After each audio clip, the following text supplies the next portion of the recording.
बोल जयकारा बोल मेरे सदगुरुदेव महाराज की जय। सत्य सनातन धर्म की जय। श्री पवन सुत हनुमान की जय।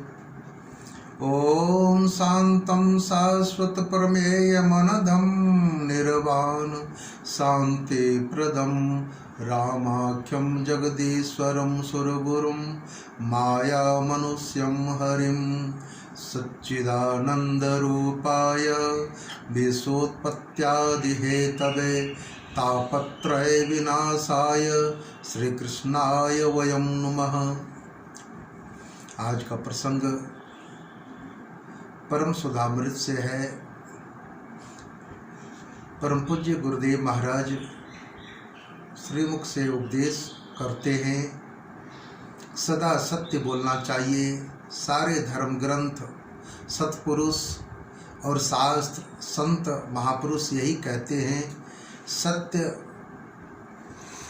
सदा बोलना चाहिए। सत्य बोलो। हम यह नहीं कहते कि तुम्हारे कुल शास्त्र भी यह कहते हैं, तुम्हारे बुजुर्गों ने भी कहते कि तुम खुद भी ऐसा मानते हो, सत्य बोलना चाहिए। लेकिन जरा अपने अंदर झांक कर तो देखो कि तुम कितना सत्य बोलते हो। हरिश्चंद्र ने सिर्फ एक सत्य को अपनाया और दूसरा कुछ नहीं, उसने इसी को अमल करके दिखा दिया। जानते हो इसका परिणाम क्या हुआ? आज भी हरिश्चंद्र के नाम के आगे हर कोई नतमस्तक होता है। उस सत्य की रक्षा के लिए उसने अपने जीवन में न जाने कितने कष्ट सहे। हरिश्चंद्र की कथा तो तुमने हजारों दफा सुनी। उसने इसी सत्य के लिए अपना सारा साम्राज्य दान में दे दिया, वह भी जाहिर में नहीं, स्वप्न में। वशिष्ठ जी महाराज और विश्वामित्र जी महाराज आपसी बहस इसी बात की थी कि विश्वामित्र जी ने पूछा, तुम्हारा ऐसा भी कोई शिष्य है जो सत्यव्रती हो? वशिष्ठ जी बोले, हाँ है। कहने लगे, कौन? बोले, हरिश्चंद्र। विश्वामित्र बोले, नहीं, वह सत्य पर दृढ़ नहीं रह सकता, हम उसे सत्य भ्रष्ट कर देंगे। विश्वामित्र वहां से चल दिए और हरिश्चंद्र से स्वप्न मिले। हरिश्चंद्र ने कहा, कहिए महाराज, कैसे आए? बोले, साधु गृहस्थ के दरवाजे पर आता ही किस लिए है? मैं तुमसे दान लेने के लिए आया हूँ। कहा, मांगिए। बोले, यह राज्य दे दो। उसने दे दिया। सवेरा हुआ, हरिश्चंद्र जागकर हैरत में पड़ गया। सोचा, मैंने तो स्वप्न में राज्य दान कर दिया है, वह बाबा कहाँ मिलेगा जिसे यह सब भेंट करूं? पलंग पर लेटे लेटे यह सोच ही रहा था कि बाबा जी आ गए। बोले, हरिश्चंद्र, तुमने अपना जो राज्य स्वप्न में दिया है वह हमें दे दो। बोला, महाराज हाजिर है, ले लो। कहने लगे, दान के बाद दक्षिणा भी होती है। राजा ने अपने नौकरों से कहा, खजाने में से इनकी दक्षिणा लाकर दे दो। तब बाबा ने कहा, राज्य में मेरा खजाना तुम्हारा काहे का? चले जाओ इस राज्य से बाहर, अपने शरीर को बेचकर मेरी दक्षिणा चुकाओ। राजा अपने पुत्र रोहित और पत्नी सभ्या के साथ राज्य से बाहर चला गया। देखो, यहाँ कठिन परीक्षा हो रही है। उसने एक डोम के यहाँ अपने आप को बेच डाला। अब कहने को यह कथा खत्म हो गई, लेकिन क्या यह मामूली बात है? एक चक्रवर्ती राजा अपने आप को धर्म के लिए एक डोम के हाथ बेच दे? एक साधारण से आदमी को कहा जाए कि वह भी ऐसा करने को तैयार हो, लेकिन कतई नहीं। वह धर्मात्मा कैसा? वह चक्रवर्ती सम्राट है, इतना बड़ा है कि स्वर्ग का राजा इंद्र भी आता है, उसकी बाईं तरफ बैठता है। कितना महान है वह, लेकिन सत्य पालन के लिए एक डोम के घर नौकरी करता है। उतने से ही बात खत्म नहीं हो जाती। वह डोम के कहने पर श्मशान में कफन उगाने का काम करता है। अब बताओ, कितना नीच काम! क्या इससे भी कुछ और नीच काम हो सकता है?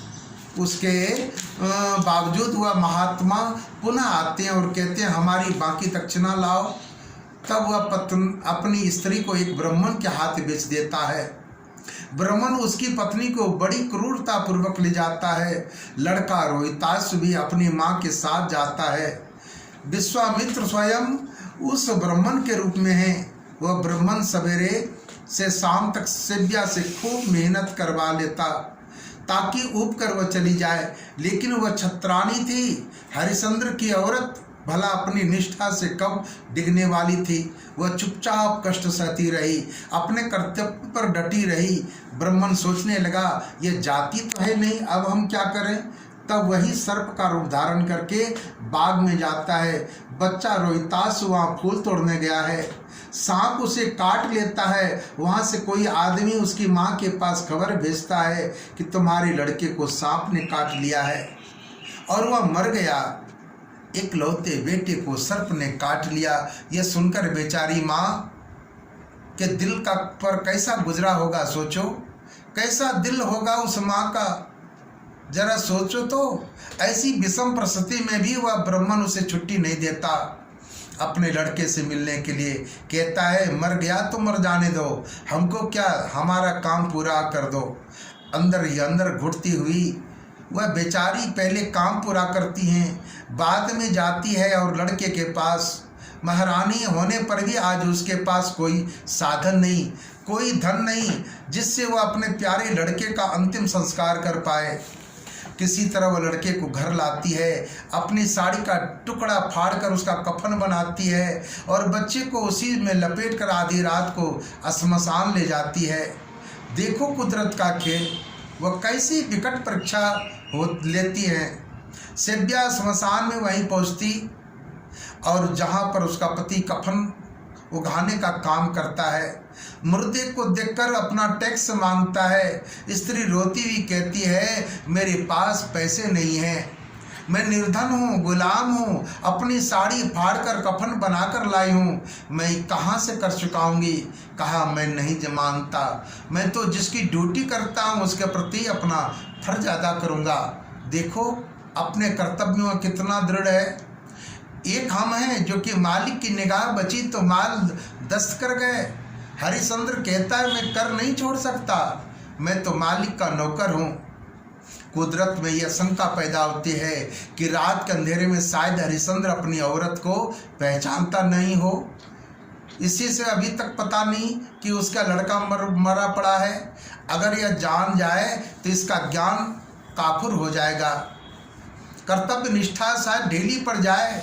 आकाश में खट बिजली चमकती है, उसकी स्त्री का चेहरा दिखाई देता है। आखिर हरिश्चंद्र भी आदमी है। जैसे ही सेव्या का चेहरा देखा, दिमाग चक्कर खा गया। सेव्या ने भी देखा, वही मेरा पति। फूट फूट कर रो पड़े। कहने लगी, महाराज, यह आपका लड़का जिसके वास्ते कफन तक नहीं है, मैंने अपने साड़ी को फाड़ कर कफन बनाया है। अब बताइए टैक्स क्या दूं आपको। हरिश्चंद्र आंख बंद कर लेता है, अपने आप को संभालता है और कहता है, मैं कुछ नहीं मान सकता, मैं अपना फर्ज हरगिज नहीं छोड़ूंगा, तुम्हें कफन देना ही होगा, चाहे लड़का नंगा क्यों न हो जाए। मेरी कोई स्त्री नहीं, मेरा कोई लड़का नहीं, मैं कोई हरिश्चंद्र नहीं, मैं एक मामूली गुलाम हूँ, किसी के हाथ बिका हुआ हूँ। सेव्या के असमर्थता जताने पर फौरन तलवार खींच लेता है और कहता है, अगर भी जिद करोगी तो तुम्हारा सिर काट लूँगा, या तो तुम यहाँ से चली जाओ या मुझे मेरा कर चुका दो। सेव्या ने जैसे कफन फाड़ने के लिए शेष साड़ी के हाथ लगाया कि आकाशवाणी हुई, धन्य हो हरिश्चंद्र, धन्य हो। कुदरत के राज्य में तहलका मच गया, तमाम शक्तियां प्रकट हो गई। एक देवता नहीं, तमाम देवी देवता प्रकट होकर बोलने लगे, वर मांगो। विश्वामित्र और वशिष्ठ भी आ गए, सबने उन्हें आशीर्वाद दिया।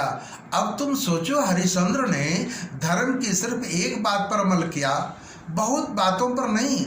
उसका परिणाम क्या हुआ? न केवल हरिश्चंद्र को ही मुक्ति मिली, बल्कि उसे ऐसा वरदान मिला, चाहे उसकी नगरी में रहने वाले सभी लोग स्वर्ग जा सकते हैं। बताओ, एक बात को दृढ़तापूर्वक अमल करने का कितना बड़ा महत्व हो जाता है। आज तो हम लोग बड़े बड़े धर्म के काम में लगे हैं, पर दृढ़ता किसी एक में नहीं होती। अगर हम एक बात में दृढ़ हो जाएं तो सारी बातें अपने आप पूरी हो जाए। अगर पेड़ की जड़ में पानी डाला जाए, पेड़ स्वतः हरा हो जाए।